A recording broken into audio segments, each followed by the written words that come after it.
Hello, everybody, and welcome back to the MadMaggs podcast. I'm here with Miguel, and we're going to have a little bit of a different review on the channel today. It's going to be a game review on The Last of Us 2.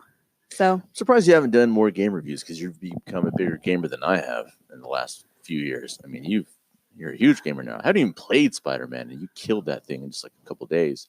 Oh, no, it was longer than a couple days. That's like the longest game I've ever played. Really? Yes.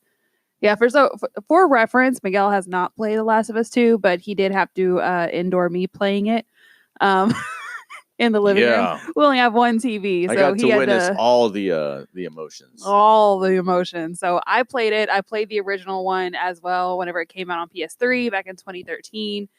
I went and pre-ordered this. I got it. I went and got my copy. There's a couple of knuckleheads in front of me at GameStop that were trying to buy it, but they were already sold out. So I already had my copy. So I just walked right on in. You walked out all smugly. And I know they did because they were looking me up and down like, what's this chick doing in here trying to get The Last of Us? And I'm like, I pre-ordered. Thank you. So I'm here to pick up my copy. I know, it's so dumb. Why wouldn't you pre-order that? You had to imagine that it was going to be sold out pretty quickly. At least opening day. Our closest GameStop is really small. So I called ahead and I was like, hey, how many copies are y'all going to get? And I called like a couple weeks before the game was going to release. And they're like, oh, right now, because so many people are reordering or pre-ordering, I only have 4 copies right now for sure that people haven't pre-ordered. And I'm like, okay, I'm on my way right now. And I went, pre-ordered my copy. And sure enough, they were all sold out by the time they got there. Yeah. On release day. And now the story is a lot of those people who help sell the game out are wanting to return their games. They're pretty indignant over what it turned out to be. Let me just ask you, do you think it was worth the 7-year wait? No. No. And just to give you guys a frame of reference here, since this is the first time we're doing a game review, I'm really surprised. I laid out like talking points that I want to talk about. But we have a PS4. I've only played on a PlayStation. We don't have an Xbox. I thought this was an exclusive though. It is, but I'm just putting in for like a frame of reference. Okay, just for context, yeah. Yeah, just for context. You're a PS4 girl. I'm a PS4. Yes, I'm really excited for PS5 whenever it comes out, even though it's a huge monster of a console. But still excited for the new Spider-Man. The last 2 games I played before The Last of Us was Death Stranding and Spider-Man. Now, those 2 games, again, for context, you really liked those 2 games. I remember when you were done with it, you felt really satisfied. Spider-Man was actually, you said, one of your favorite games in the last I loved playing Spider-Man. I loved playing Spider-Man so much. It's a very, very different game than the Last of Us series. Last of Us series is meant to be doom and gloom, but not all doom and gloom stories have to have a bad story. The game that I played before Last of Us was Death Stranding. And that was gloomy, man. Like that one was gloomy. And that one, it took me 44 hours to beat. And the first 10, 15 hours, I'm like, this better start picking up. This needs to start picking up or I'm gonna quit playing. But it did though. Oh yeah, it did for sure. And at a point it became relaxing playing it. But we're getting too much into the other games. We're not paying attention to The Last of Us. That's the thing. That's what you're saying is important because it provides context. Because a lot of people will try to defend this game by saying, I've seen some of the critics, the corporate critics, say, "No, it's just because it's doom and gloom, and it's you guys are misunderstanding what the stories are trying to tell." With the Death Stranding or The Last of Us? The Last of Us 2. I mean, I'm hearing most of the defense of this game is coming from corporate media. It's not coming from the actual gamers. I know they're out there. I know they have to be inevitably, but I can't find any genuine gamer that like this game, male or female. There's a trans person that I follow on YouTube that's like, fuck this game. And there's a lot of girls that I follow that are like, fuck this game. Yeah. But the narrative you see from corporate media is basically, if you don't like this game, then you're xenophobic and you're a piece of shit and you're misunderstanding it. Yeah. And that's another problem that I have. Because I feel like the criticisms that I've seen are legit criticisms, but I don't feel like Neil Duckermann is really paying attention to those or any of the creators behind The Last of Us 2. They're just like, this is a masterpiece. Like, what are you talking about? These are fictional characters, guys. And I'm like, okay, you can't say like you love your praise of The Last of Us, the original game, so much, calling it a masterpiece. And it truly was lightning in a bottle. And it really, that game is really what got me into gaming. Like that game came out of nowhere. It came out of nowhere. No one was anticipating it was going to be what it was. And really that game was like there's fantastic storytelling in games, and that ultimately what led me to playing more games, and I sought out more games by Naughty Dog. So I started playing the Uncharted series. And that was like around the time that I think Tomb Raider came out. So I was playing the new Tomb Raider whenever it came out, and I loved those games. But for them to be like, guys, this is fictional characters, be like, but we love those characters that you developed in the first one. They were flawed, and they made mistakes, and they were survivors, but like you It's kind of shitty, you're right. I mean, for creators to sort of ask people to invest themselves into these characters, and then when it's convenient for them to say, "Oh, you're taking it too seriously."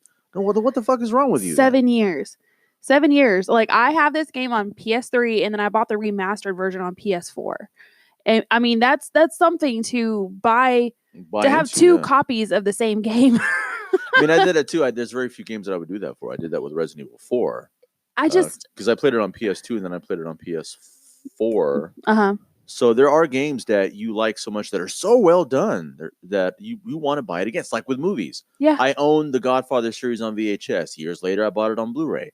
The games are the same thing. It just really blew my mind that they really downplayed a lot of genuine criticism. And I, as far as y'all can tell too, like, this is going to be a full spoiler review, of course. I finished playing this game like 3 or 4 days ago, and I just wanted to give it a little bit more time before we came out with the review so people can start finishing it. And for a reference, again, we don't really know how these game reviews go.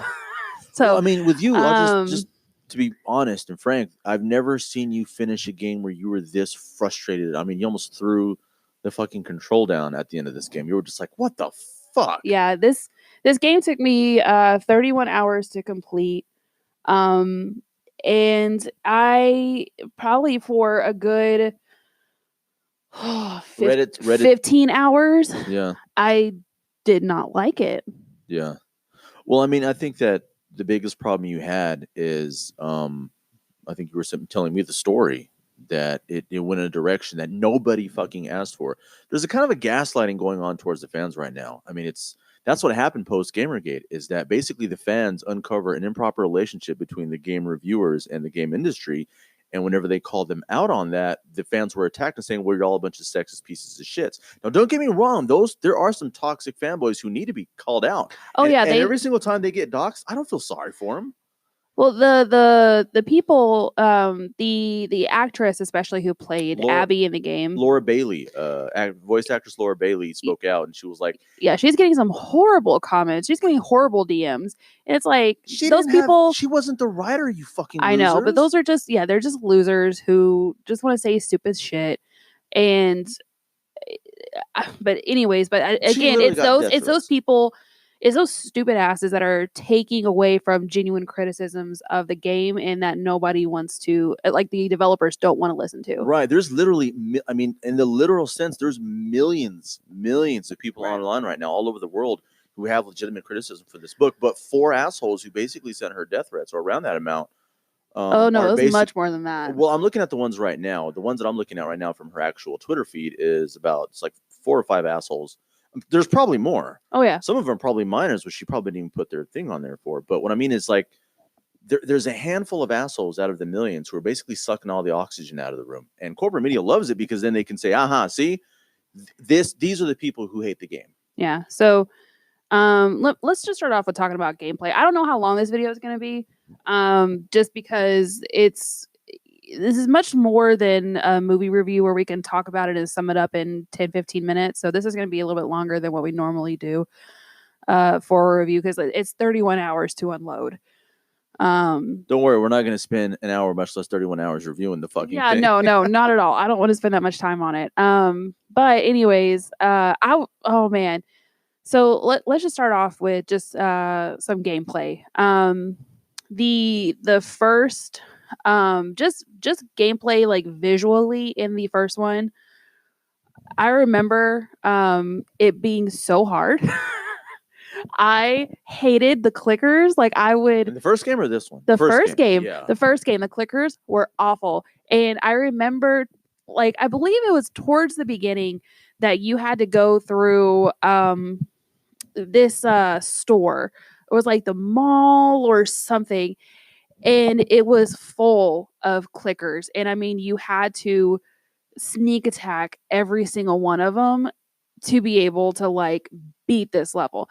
Now, sneak attacking is not my forte usually. Like I'll sneak attack for a couple, but then once I get down to one or two, like just blow them up and it's done deal. Like I don't want to spend time sneaking around. But golly, like that game, like you had to play so smart to get through some levels, and I don't feel like that one was in this one as much. Now the gameplay was still fun for sure. Um, it was interactive. I did feel like a lot of it was repetitive. Like whenever you get grabbed, you have to hit square. So, like you just had to keep pressing square to get out of the situation. To back off. Resident Evil's the same way. Post 4, you have to press a certain button, a certain amount, but quickly to shake them off and shit. Yeah, I don't know. I felt like the premise of the first one, you had to be really smart about it. And the second one, it's just like, oh, well, it's, you get sneak attack almost everything. And I definitely got better with sneak attacks on the second game. But it was, I don't know, to me, that part was boring. Now, visually, the game is absolutely stunning. Like, I don't think anything holds a candle to how the game looks visually. The first one was absolutely amazing, and all just the incredible detail that went into just the visual concepts of everything and the visual art of everything was absolutely stunning. And there's just like sometimes where I would just pause it and I would just look. So it was look at the environment. Just look at the environment. Now, something that I did have an issue with is that even though I talk about everything being visually beautiful, if you don't know, this game, The Last of Us 2, takes place 5 years after the events of the first game. And at the end of the first game, you play as Joel 90% of the time. The other 10% you're playing as Ellie. But the last part you're playing as Joel, you find out Ellie's immune. You're trying to get her to the Fireflies because they're going to develop a cure for the infected. And Joel gets to the hospital to find out that they have to kill Ellie to be able to develop this cure. Well, Joel's like, fuck no. Like, she's basically my daughter now. And he kills everybody in the hospital to save her. And at the end of the game, she doesn't know that the cure would have killed her. She doesn't know. See, I didn't play the game. So the character Ellie, the whole damn, even with the game ending, she doesn't know that. That's crazy, right? She finds out on the second one. Joel basically tells her that that it wouldn't have worked, that the cure wouldn't have worked. So he lies to her. He lies to her, yes. And he takes her back to to Jackson, which is a considerate thing to do, in my opinion. I mean, you're gonna let someone live out the rest of their life thinking that they helped destroy each part of humanity. I mean, no, it was your fucking decision, so you kind of have responsibility, in my opinion, to lie to her because it wasn't even her decision; it was fucking yours. So you're gonna do that to her. You're gonna like make her think that, punish her for the rest of that because of your decision. Mm-hmm. I mean, a lot of people are gonna disagree. No, she has the right to know, but I mean, come on. Well, man. She finds out in the second one. How did she find out? Basically, in a flashback in the second one, she is back at the hospital, finds documentation saying that, the cure is going to kill her, blah, blah, blah. She finds documents in post-apocalypse, really? Was it like a journal or something? Well, yeah, kind of, yeah. Man, that's so funny because games, just like Resident Evil 4, they do that. Yeah, they like leave notes randomly everywhere to help push the story along.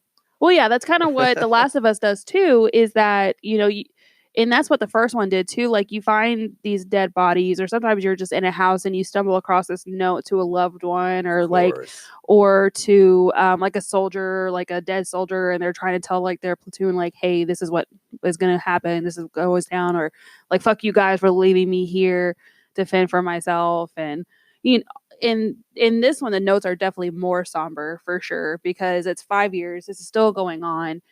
and it's not looking like it's going to get any better. And that's something else too. But anyways, but Ellie finds out because she finally makes Joel tell her, like, you killed everyone, even though I could have been what's like my life could have had purpose. My life could have had purpose and could have given everybody a cure, and this could have all been over. And she tells Joel, like, I don't think I can ever forgive you for that. Again, spoiler, he dies after that. Well, yeah. Yeah. That happened like 2 or 3 years after the end of the first game, and Joel dies 5 years. Anyway, so in the very beginning too, whenever you're playing as Ellie, and then like maybe 10, 15 minutes into it, you're playing as Abby, which I thought was odd. I'm like, why are we playing as this chick that we don't know? I was under the impression that we were going to be playing as Ellie the whole time. So I was already kind of suspect whenever we started playing as Abby.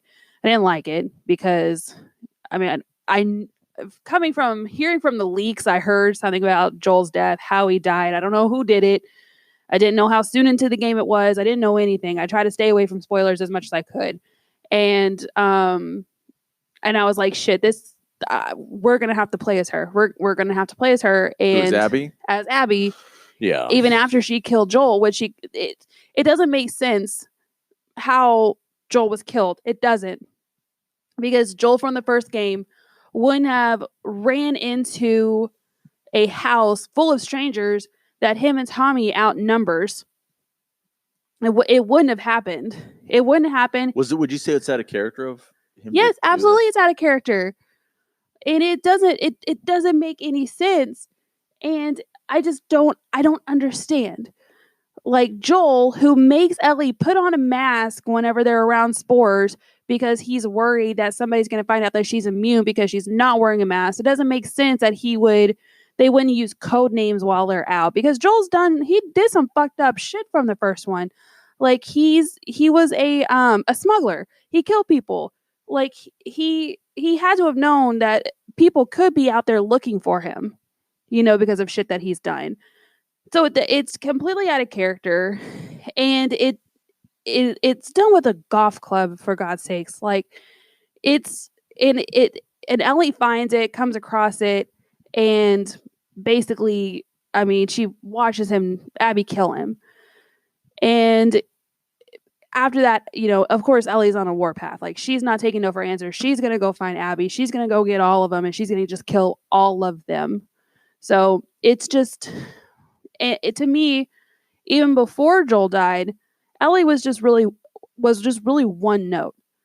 And in the first one, like, Joel's really somber. He's just just doing what he does. He just goes to point A to point B until he's needed. And then he goes from point B to point C. Like, he was one note until Ellie came along and put some light into him. And Ellie grew up in this environment. So you can't say that she's a product of her environment, because even in the first one, she had a lot to say. She was funny.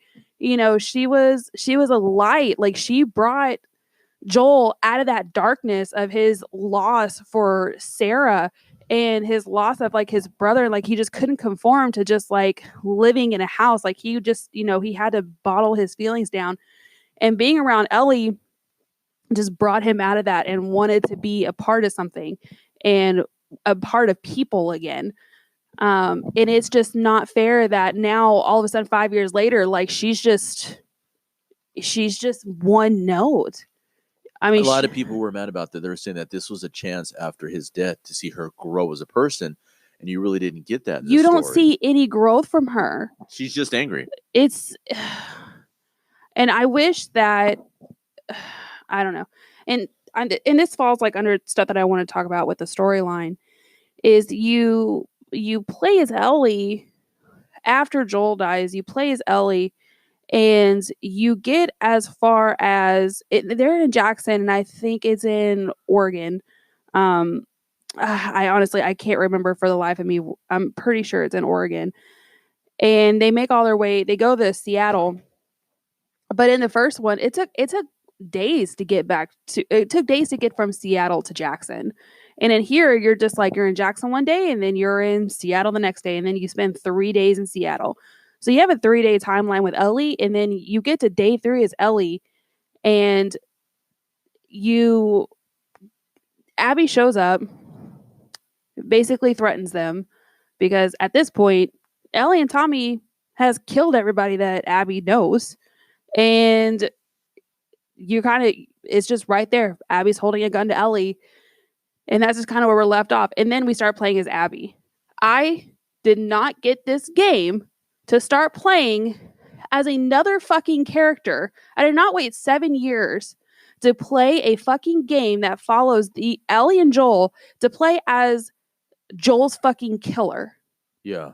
I think that's what most people are saying that they're mad about. It's not even so much that they killed Joel, which I think everybody was kind of expecting.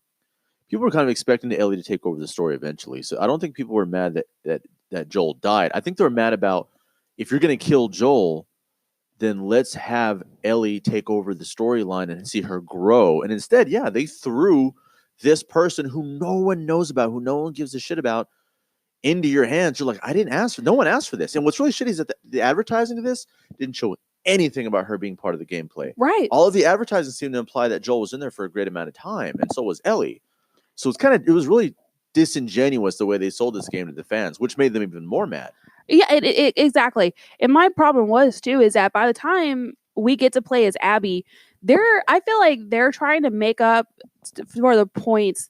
They're trying to make up for us not liking Abby because she killed Joel by giving her, a better storyline, better gameplay, better scenarios, better backdrops.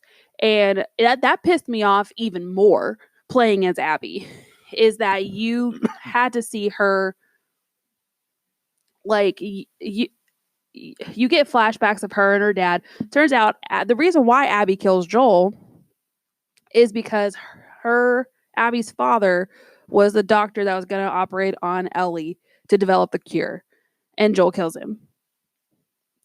And so ever since then, Abby had it out for Joel.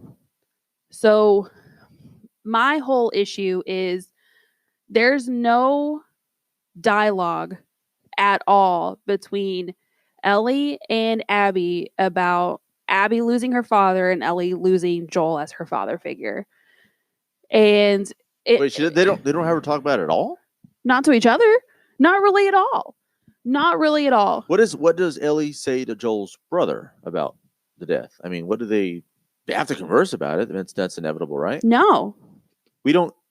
Man, basically, you're running after Tommy, Joel's brother, the whole time as you play Ellie, because Tommy had almost a day head start before you, so he's already shooting them all up, sniping them out, and then you're caught in the after effects of trying to kill the people that are trying to go after Tommy. Oh. Right? What the? Right? It's very messy, and it's very. It's not cohesive, and it makes me mad. Like, and you have no. Like, Abby obviously does not regret her decision, but she's obviously lost after she killed Joel, because that was what her purpose was after her father died, was to kill Joel. And then after she kills Joel, she doesn't know who she is. And so she gets caught in a situation where she gets caught by, I think they're called Seraphites. And they're basically a, religious group, they're religious fanatics, you said. Religious fanatics. And follow this woman. Not really even sure what her name is, but you never see her. She's not even alive in the story. And she's basically running from them, but she finds 2 of the disciples. Really, they help save her life. She helps save theirs, and she's basically helping them for the rest of the story. And in Abby's story, she has a backdrop of the Seattle Aquarium with her ex-lover Owen, who they're in a love triangle. And with who's in a love triangle? Abby, Owen, and Mel. So. Oh, okay. So Abby and Owen were together. Whatever reason they broke up, they're still in love with each other. But Owen got Mel pregnant. And it's just like, really, we still have this same bullshit going on in the apocalypse. Like, we still have love triangles. Like, yeah, it's so annoying. And then we also had the same thing with Ellie and Dina and Jesse. Because Dina she had a baby with a dude, but then he said like they were together, Ellie and But that even Ellie and Dina's relationship, I didn't believe. Ellie and Dina, right before this, shared their first kiss the day before Joel died. And then before that, though, like I think it was a month before, Dina and Jesse were dating, or a couple weeks ago. They were together, and they were together off and on for years, apparently. Yeah. And well, you know, and if I can play devil's advocate, when it's the apocalypse, your options aren't that broad. So, you know, you gotta... Yeah, but then all of a sudden, like, you find out halfway through your trip to Seattle that Dina's actually pregnant. Oh, wow. And so now there's another parallel between Ellie and Abby. They both, like, Abby lost her father. You know, Ellie lost her father figure. Now they both have pregnant women in their life. You know, Ellie's in love with one. And, you know, Abby's dealing with, you know, that's her ex-lover, like, current love's baby. Here's what I think happened. What's creators are suffering from, and it's happened since the movie I hate, The Last Jedi. I think what happened is writers are trying to be... They don't want to do conventional writing. They're trying to tell stories in an unconventional way to be different, which I empathize with. But I think when doing that, they end up coming up a lot of times with shit. I mean, which is another criticism I have. But go ahead. But yeah, that's what I was gonna say. Like with I had my criticism is I have a really big problem with how explicit Abby and Owen, like, their sex scene. But then, you know, Naughty Dog wants to be so woke, having a main protagonist, you know, be a lesbian and have a lesbian relationship in a game, and then also have a trans character in the game too. But Abby and Dina's relation is just hinted by them making out, and then it goes off to another scene and you see them in bed together. But Abby and Owen, you see Owen taking off Abby's shirt, putting it in from behind, graphic.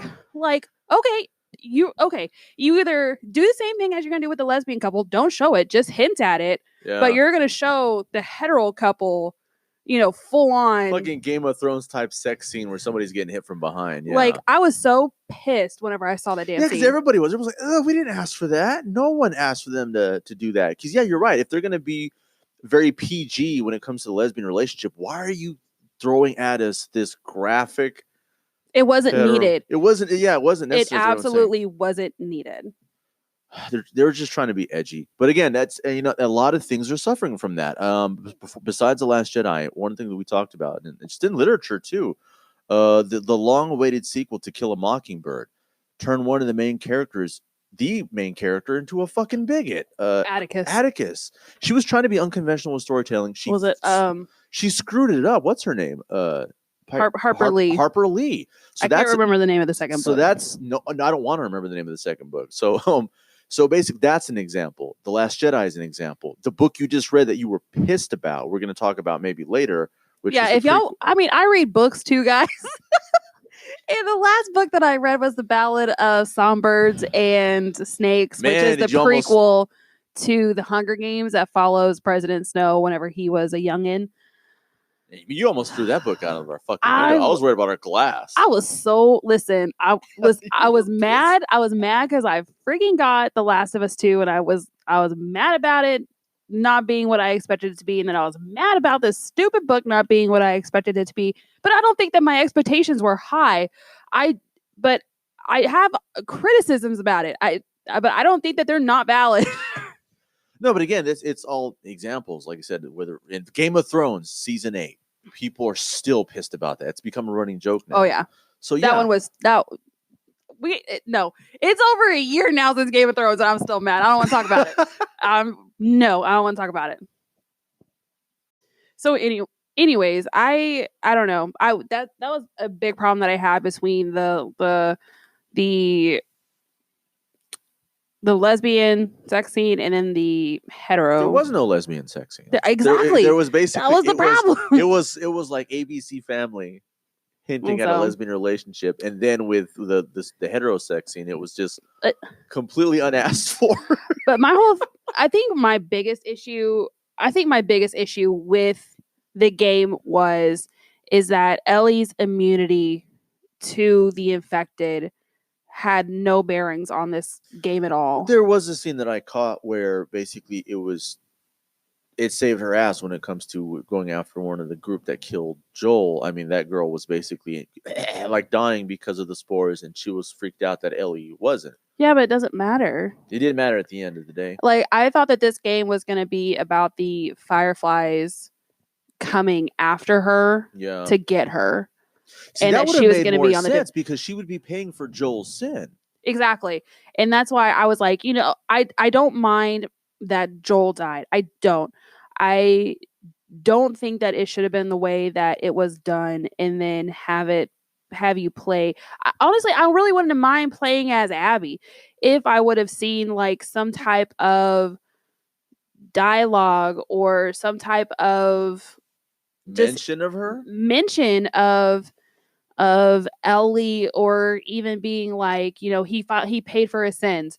He killed my father. Like, I don't even think Ellie really knew why Abby killed his father. Did she find out at the very, very end though, right? I honestly can't remember. I don't think so. What? But this is my other thing too. So hold on. I wrote a lot of pages of notes and now I'm turning the page. Looks like the Magna Carta in your fucking It does notebook. not. It's not that bad, guys. Don't let them lie to you. So I have 3 pages, okay? And I wrote really big. Jesus. Shut up. And a lot of it I've already said. So I wanted to make sure I had all my complaints down. Because you're going to be in the shower tomorrow and be like, God damn it, I should have mentioned that. I should have mentioned that in the podcast. Anyways, but yeah, Ellie being one note, I had a problem with that. But in Abby, they brought these 2 kids into her life that she's not supposed to like, and she works the whole game to save them. And that's what I mean too, is that they give Abby the best backdrops, is that she had the aquarium. The aquarium was super cool.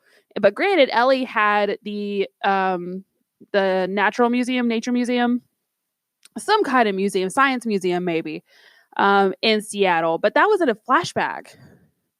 And so you really didn't, it was a flashback with Joel for her birthday. Were the flashbacks at least kind of cool? I mean, they were kind of cool, but like, why couldn't you just have those? Why couldn't you just have those? What do you mean? But they did have those. That's the only way to do it because Joel's dead. But like, don't start the game off 5 years in the future and then go back in flashbacks. Yeah, again. Like, build up to it, shit. But and that was my problem. Is like, I feel like they gave Abby all the cool scenes. Like, I feel like she got some of the best weapons, the best gameplay. I heard that she got the best story and the best gameplay. Yes, and no one asked for that. No, and I feel like they were just doing that to humanize Abby and be like, she's not a bad character. Like, she's also done shit, just like Joel's done shit. She's just getting what she felt was coming. If the message of this storytelling was supposed to be that revenge isn't the answer, or that it's just an empty path, I mean, that's fine. But again, one of the problems that I think people had with it, I've been listening to and I'm watching you play the whole thing, was they weren't. You can't even say about at the end of the day that's what they were trying to tell you, because at the end of the day, you felt so empty, not just by the story they were trying to tell, but it was one that you didn't really ask for, that no one asked for.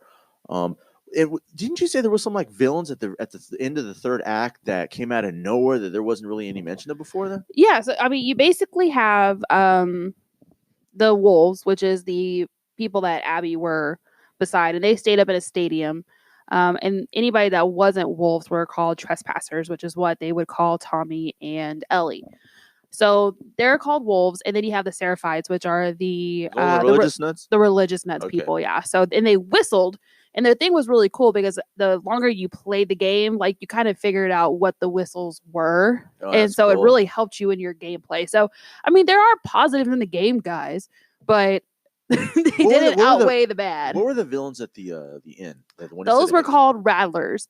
And honestly, for me, like, though it was at the very end, I thought the story was done. And then, like, because you go to the farm, which is the very end. We can't go that far. We can't start talking about the Rattlers just yet because there's progression here. So, but anyway, so you have the wolves, you have the Seraphites. The wolves, which also pissed me off, had dogs.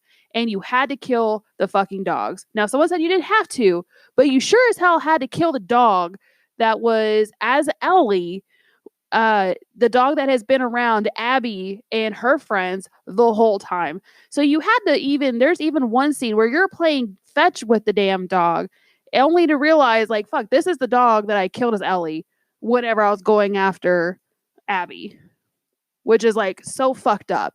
So fucked up. Why are you making us kill dogs? I don't like it. I didn't appreciate it. I died several times trying to avoid killing a dog. Hey, that's what and I'm a dog. Hated it. I'm a dog lover, but at the same time, it's one of those things where and in order to defend a game, this is a post-apocalyptic world. You have to do fucked up shit to survive.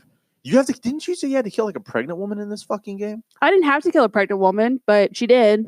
What I'm saying, what I'm saying is, yeah, that's the world that was Mel. You didn't have to kill Mel, but Ellie freaked out, didn't know she was pregnant, and killed her. It wasn't only until after she killed her that she knew she was pregnant. In this world, and that's another thing too. It's just like they try to paint this picture like, oh, Ellie's bad.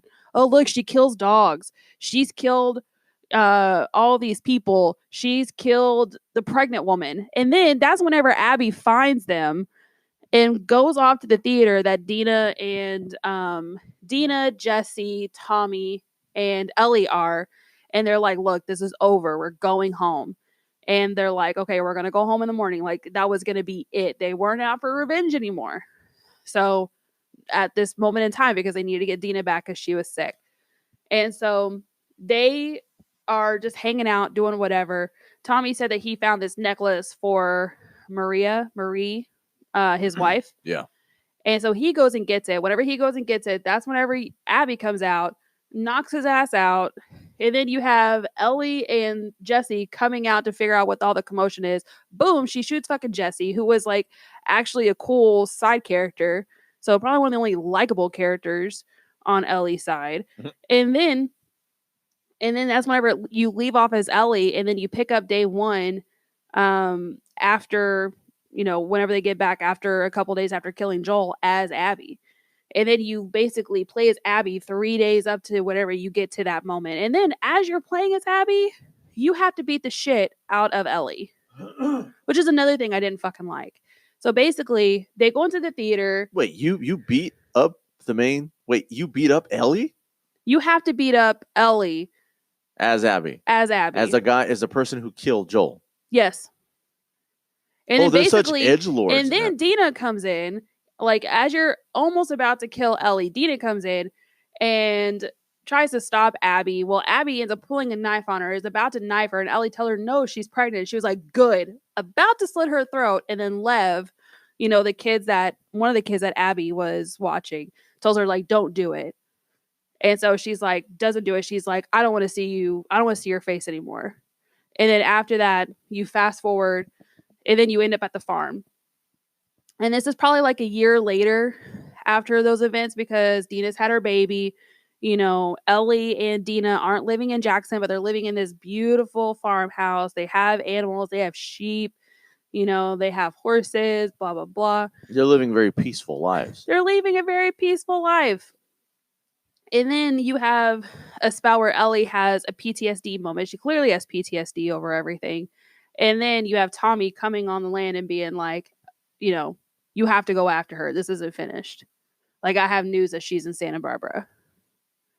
And Ellie... Oh, so that's what triggers Ellie to go after her. Again, yes. Okay. And then, like, and then Dina's pissed because Dina's like, I'm not doing this again because I don't know if you're dead or, what's happening to you. You just expect me to stay around. How the fuck doesn't Tommy do it? He's a grown-ass man. You're going to send an 18, 19 Because Tommy got shot in the face by Abby. Like, I thought he was dead whenever Abby showed you're gonna up. Tell a 19-year-old girl to go after the guy who killed your your fucking brother, bro. Like, take what's left of your face and go get revenge. That seems contrived too. Like, he's gonna come and he's the factor that basically tempts Ellie. It's like this grown-ass man who's lived through the apocalypse is a smuggler, is not gonna go get vengeance on his own. He's gonna go tell Ellie. That's contrived to me. That's bullshit. Yeah, but I mean, Tommy really wasn't a smuggler for a while. He was living. Was he a pussy? No, what I'm saying that's not fair to say. You didn't play the game. That's what I'm asking. I was like, if this character, if he's that guy, he's beat up from the last bout whenever he tried to go after Abby. It's just so weird and shitty that he would tell her who he has to know she's living in peace, right? Yeah. He's Yeah. like, yeah, it's really easy to forget all your problems whenever you're out here by yourself. But, of course, but Ellie, being Ellie, she's like, oh, you're right. I still need to go seek my revenge. And then, so basically, she runs to Santa Barbara, is hot after Abby's trails. Abby is taken by a group called the Rattlers, who is very reminiscent of the Saviors from The Walking Dead. Yeah, I heard there was some strong resemblances to The Walking Dead when it comes to the writing and the villains. This basically the stepping stone villains that The Walking Dead uses. Not until the very end.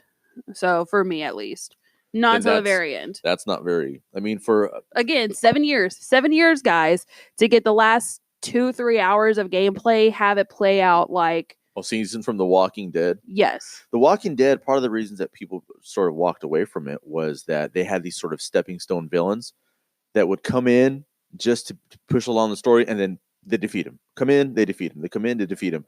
It sounds like this game is guilty of doing that same thing. These villains came out of nowhere. Yeah, they came out of nowhere at the very last part of the game, but the Seraphites and the wolves were well developed, and you kind of get to see both of them. Why didn't they just use one of them?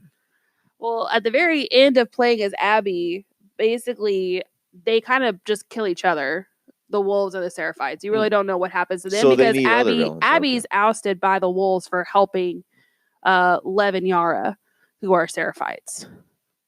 So Lev is the trans character too, by the way. So Yara ends up getting killed while they're trying to run from safety. The one with the broken arm? Yeah. Oh, that sucks. And that's another thing too. So Abby had to get supplies to mend her arm because they said that they needed to cut it off, but they didn't have the supplies. And so Abby had to go to ground zero, which ground zero of the hospital, of the outbreak. And I'm just like, why couldn't we do that as Ellie? Like, why couldn't we do that as Ellie?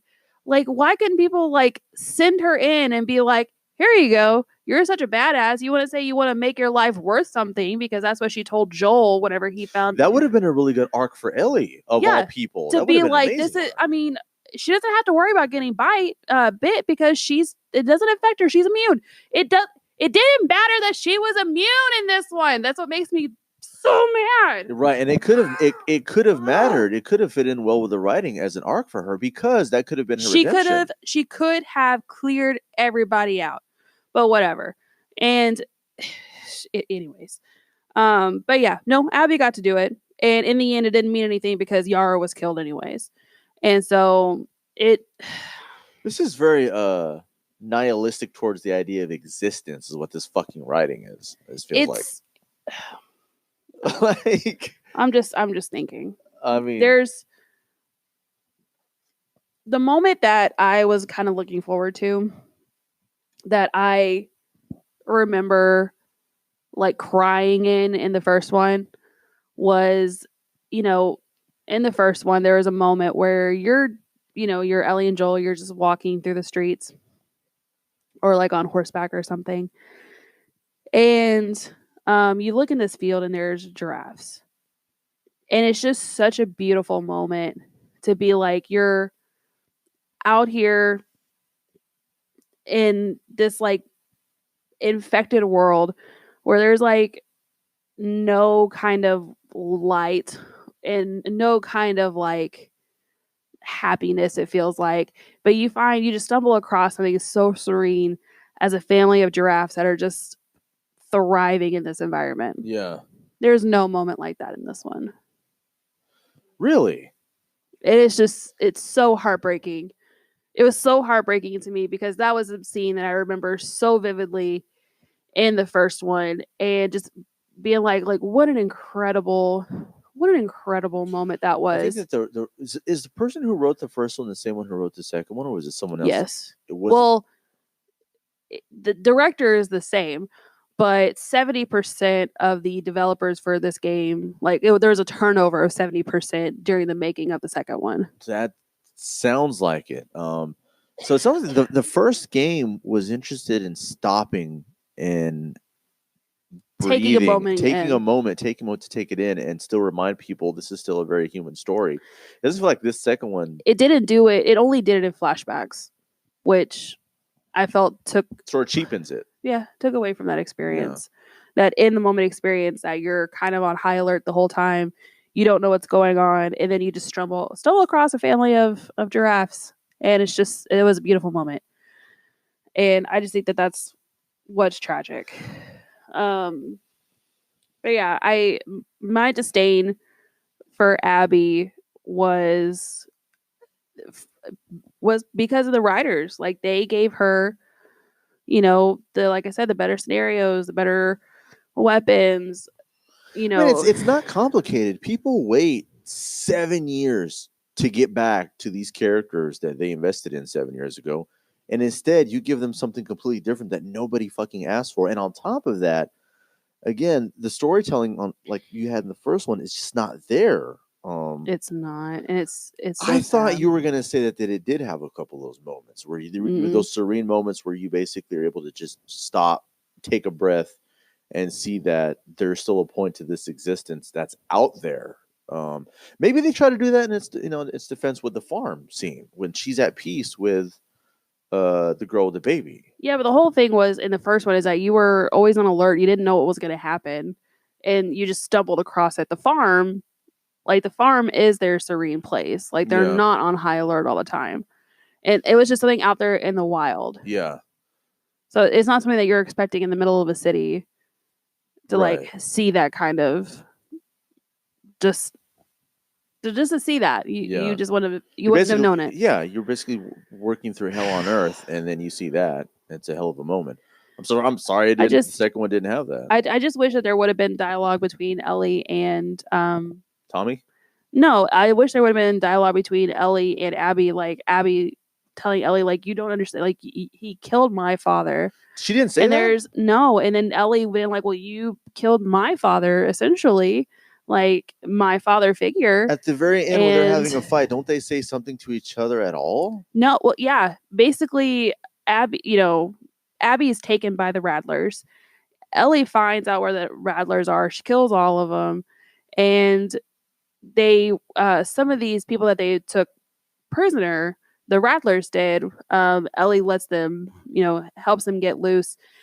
And Abby's not with them, and they're like, "Well, go check the poles." And so she goes towards the beach, and there's Abby strung up on a pole, almost dead. Lev's also struck up on a pole. Abby's long single braid, is completely torn off. She's bruised, beaten. Like she looks like she's been through hell. Does Ellie take her down? Ellie takes her down, and it's like, Ellie, you could have left her there. You could have left her there to die. So at this point, where the second go around where she goes after Abby, it didn't feel like it was about Joel anymore. It was just for Abby to know, like, Ellie's still coming after you. To me, and then you have this big boss scene where, she lets Abby down. Abby gets Lev down, and Abby tells her, like, it's you. There's boats over here. Because Abby told her the last time she saw her, she beat the shit out of her. I don't want to see her face anymore. And so they're going down to the boats. Ellie's putting her stuff in the boat, about to leave. And then Ellie tells Abby, like, I can't let you leave. At that point, it became just about Ellie beating Abby and not about revenge for Joel. To me, that's how it felt. And because at this point, Abby has let Ellie go twice. She let her go whenever she killed Joel the first time because it wasn't about them. It was just only about Joel. And then beat the shit out of her again in the theater and let her go. So at this point, Abby has a one-up on Ellie. And they have a fist fight, basically. And Ellie gets to the point where she has her down in the water, drowning her, choking her, and it's almost there, and then Ellie lets her go and tells her to go. Just go. And it was because maybe for Ellie at that point it was just about beating her. It wasn't even about Joel anymore. Exactly, that's what I'm saying. It was just about beating her. It was just about Abby knowing that Ellie could beat her if she wanted to. But at this point, Abby's not even in her prime. She's been stuck up on a pole for who knows how long, weak as shit. I'm just like, at the second point when Ellie goes to find her, it's not about Joel. It's just about Ellie. So then after that scene, you have after that scene, Ellie goes back to the farm. Dina and the baby are gone. And then Abby, during the fight scene, Abby bites off 2 of Ellie's fingers, her pinky finger and her ring finger, which again is very reminiscent of Merle from Walking Dead and Serena from Handmaid's Tale. Again, losing the digits. 7 years. 7 years, guys. There's a lot of parallels to between these stories. Shit that we saw years ago already. So it is, and basically, you know, you also get to play the guitar as Ellie this go around. And Ellie gets back. She starts to play her guitar, but she can't play it as well because she's missing 2 fingers. And that's supposed to be completely tragic because Joel's the one who showed her how to play the guitar. So she puts the guitar down because she can't play it. And the last scene is just Ellie walking back into the forest. It's a very empty, shitty ending. And I think this is me just theorizing that this is a revenge story. And in a revenge story, even after you get the revenge that you're seeking, it's not satisfying. I think that's a problem then for the writers. Did you or did you not want to give people a revenge story? And at the end, I think a lot of defenders are going to say, no. This is an unconventional revenge story where we preach to you that revenge is wrong. But at the same time, it's okay if that's the case. Then what's left? Give me a good story. They failed at that too.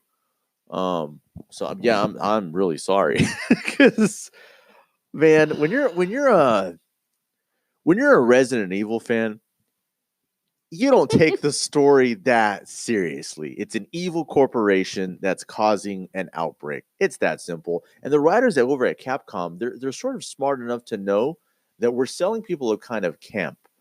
And now there is some good writing and characters that we really get to love in the Resident Evil series. There's characters that were supposed to die in the years later. We still want to play with them, like Leon Kennedy and Claire. So Capcom makes up for where there isn't a very, very, very self-congratulatory great writing like we saw with the first Last of Us, which that's not me shitting on it. I respect the first Last of Us, even though I didn't play it because of everything that I've heard. People have waited 7 years, like you said, for this because the writing was so damn good in the first one. I remember at work in 2012 or 13, guys at work were like, yeah, you have to play it. You have to pick it up. It's probably one of the best games I've ever played. The story is amazing. But I was turned off by it because I was already a fan of The Walking Dead. And I was like, well, I know this story. I've watched this story for 3 or 4 seasons now. What the fuck do I want to play it for? Who cares? But everyone was just telling me it's amazing. Those same people I've contacted 7 years later. And I'm like, hey, what'd you think of the sequel? And they're like, oh, man, fuck that. So it's like, look, and what was cool is that, after I posted the first picture on Instagram that I was playing the game, like, oh shit, here it is. I got it. Like, let's go. Like, I had so many people message me that I haven't talked to in years that are just like, oh, keep up. Like, let us know where you are. Like, keep up with it. Let me know what you think. And then, like, we would tell each other kind of where we were at without giving spoilers to each other. And they're just like, man, I don't know about this anymore. And I'm like, I don't know how I feel about it either. Like, I've talked to a good 4-5 people about it, like consistently, like where I'm at with it. I've talked to about 4 or 5 too. I'm just like 6 now. I'm like, I don't know. Have you talked to anybody that personally that that liked it? Just one person, but they haven't. Well, 2 people. But they didn't go into great detail. Like I wasn't like shitting all over it. Like I'm just like, yeah, no, I didn't like it. Sorry. And my whole thing is what determines really what's a good game to me too is the replayability of it. Yeah. Like Spider-Man, I'm trying to get 100% Spider-Man. And that's a long ass game. I remember when you told me you thought you beat it. I go in there a week later and you're still playing the shit out of it like you did. And I'm like, whoa. I know. I was doing all the side quests. I'm like, I'm gonna beat this. Like, let's go. let's do all this. If you were to play this game again, do you start again with certain weapons? Is there any? Yeah, you start with all your weapons again. That you finished it. Yeah. Okay. But no, not worth it. But you don't feel like playing it again at all. I don't feel like playing it at all. That sucks too. Tell me about it. Because that's part of the fun of other games, survival horror like Resident Evil. Even the weakest one, it was fun replaying it with everything that you learned with all the great weapons. I probably would not replay this again. And how much you spent on this? It was $70 because that's holy shit. Or no. Well, it's $59.99. Okay, so it's $60 plus tax. Yes. Fuck, man. And see, here my chintzy ass is mad over spending $8 on a movie ticket. No, and I mean, in the movie or the show's about to come out with the same director on HBO. Well, not is about to come out, like they're developing it. Yeah, if they are so excited. Oh, of course they are. You think so? Oh my god, the game made The Last of Us 2 made stupid money. Here's the thing: it made stupid money, and it's still generating a ton of buzz. I mean, look at us 3 weeks after it came out, we're doing a podcast over it. Here's the thing: after not just Last Jedi, what was the other one called after The Last Jedi? That is The Last Jedi. No, Last Jedi, there was the one after that. The Rise of Skywalker. Oh. After The Rise of Skywalker not only got fucking bad reviews from the audience, but from the critics, they stopped all the shows. The Obi-Wan show got put on pause. The only one that went through was Jon Favreau's. That was because of Corona, though. No, it was also because of the criticism. And also, there's leaks coming out right now from Lucasfilm, not to plug another podcast, thank you, Midnight's Edge, but there's leaks coming out that basically say they're even considering killing the last sequels from being canon. Mm-hmm. So they can gaslight fans for a certain amount of time. But once they figure out these people are the ones who are making us millionaires, we need to shut the fuck up and listen. So no, that didn't work for Walking Dead. It's not going to work for That's because Last for of some Us. weird reason, The Walking Dead still has millions of people that watch. I don't. Yeah, we stopped watching after Glenn. Post Glenn Walking Dead, I didn't give a shit about. Yeah. I don't know. It's going to be very interesting to me to see them try to continue hold with the on. show. It wasn't Glenn. We knew what was going to happen to Glenn. It was Abraham.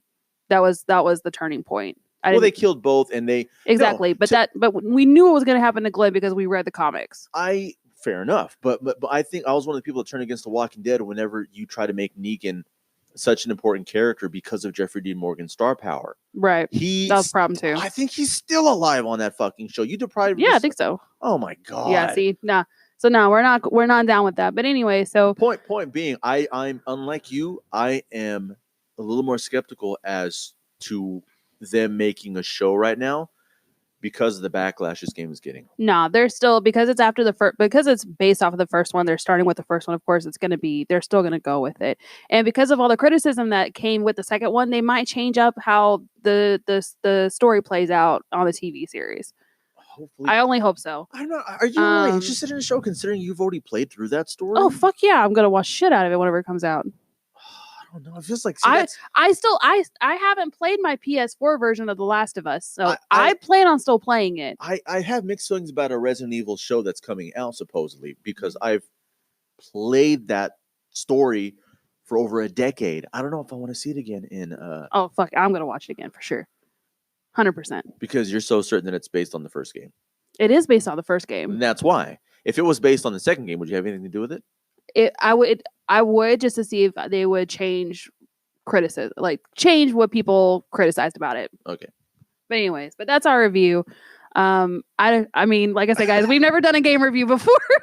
So if y'all want to, if y'all like this, hey, let me know, and we can talk about, or I can talk about Death Stranding. I played that. Whenever the new Miles Morales Spider-Man game comes out, I'm sure as hell going to play that too whenever that comes out. So, yeah, that's going to be cool. Thanks for listening, and make sure to subscribe if you're not already. Hit us up on Twitter under MadMaggs Podcast. We're on Spotify, Apple Podcast. Thanks for listening, and we'll see you again next time.